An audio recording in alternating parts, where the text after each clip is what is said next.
They're gone? I stood in my living room, staring at the empty Victorian display cases where my carefully curated antique collection had been housed for the past decade. My mother shifted uncomfortably, while my sister Emma beamed with self-satisfaction. "The foundation needs them more than you do, Catherine," Mom said, attempting to sound reasonable. "Emma's charity auction is next week, and these pieces will help so many people." My name is Catherine Mitchell, and at 34, I'd spent 15 years building my antique collection. Each piece had a story, a memory, a connection to the past that I'd researched meticulously. But now, without my knowledge or consent, my family had decided my collection would better serve my sister's latest charitable venture. "You could have asked," I said quietly, running my fingers along the empty shelves.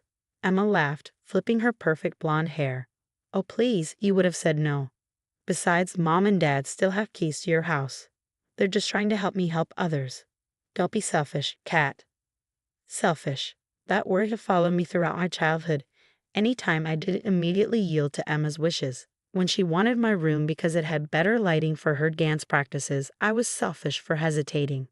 When she needed my college fund because she'd blown hers on a failed startup, I was selfish for suggesting she take out loans instead.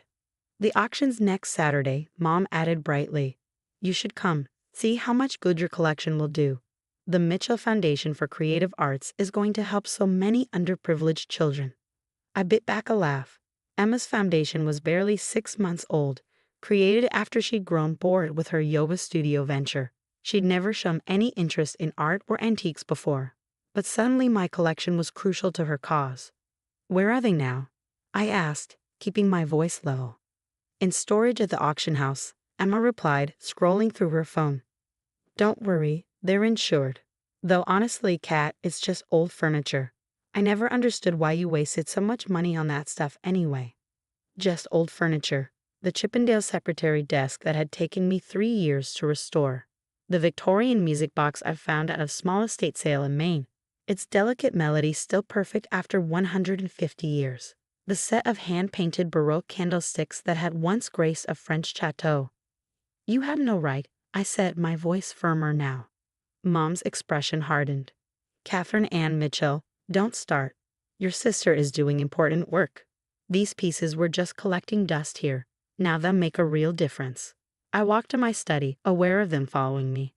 Opening my laptop, I pulled up my insurance files and began documenting everything that was missing. Emma peered over my shoulder. "What are you doing?" "Inventory," I replied calmly. "For insurance purposes."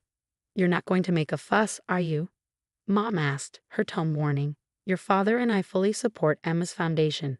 The family name is finally going to mean something in the philanthropic world." I turned to face them, years of buried resentment bubbling just beneath my composed surface. "The collection was insured for $2.7 million, I said quietly. Emma's phone slipped from her hand, clattering on my desk. "What?" "Each piece was professionally appraised and documented. That old furniture you just took, it's worth more than your foundation's entire operating budget."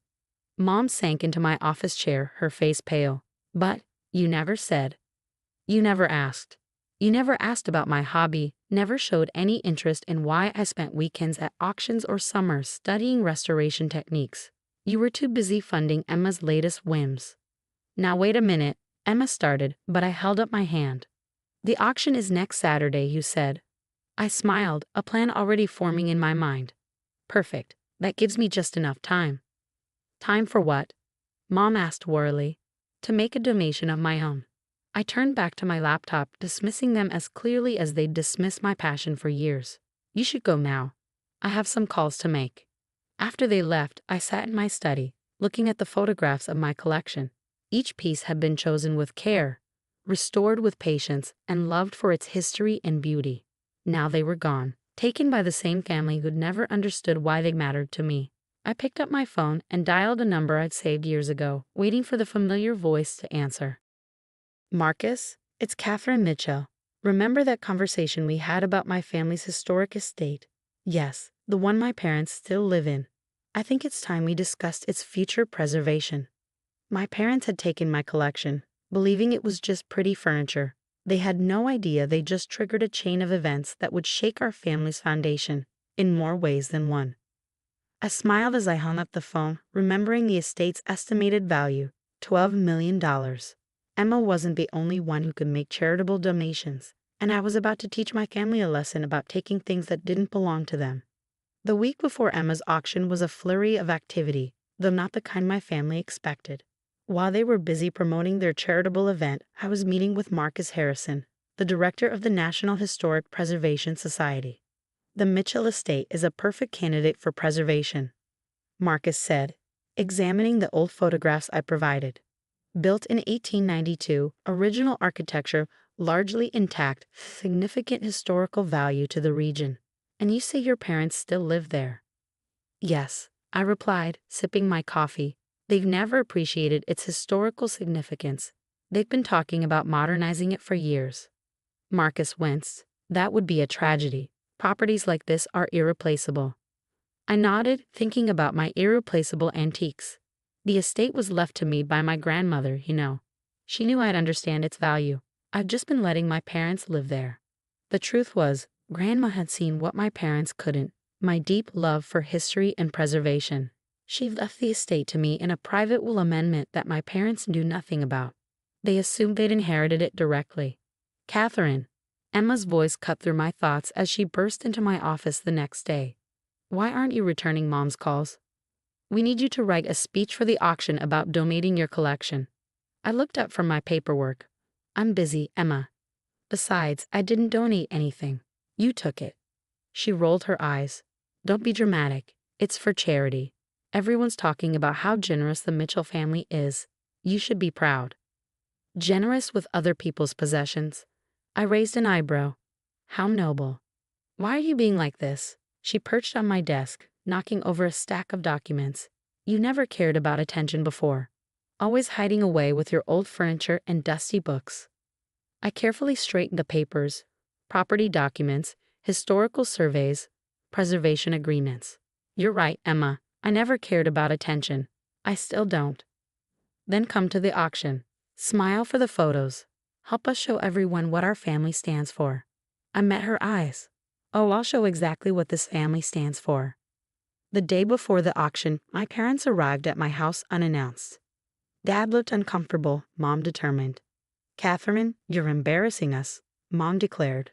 The charity committee keeps asking why you're not involved in the auction preparations.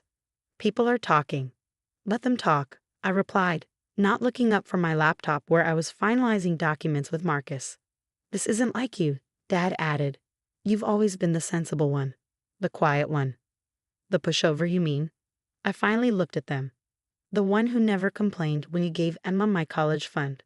Who smiled politely when you dismissed my interests as silly hobbies. That's not fair, Mom protested. We've always supported you. No, you've always tolerated me. There's a difference. What are you working on anyway? Mom tried to peek at my screen. More insurance paperwork?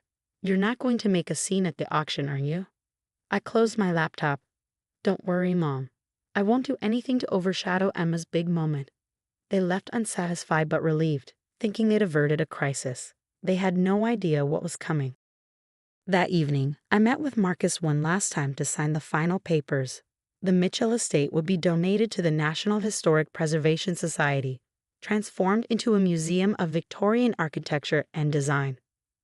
My parents could continue living there, but under strict preservation guidelines. No modernization, no alterations, no changes without society approval. Are you sure about this? Marcus asked as I signed. It's an incredibly generous donation.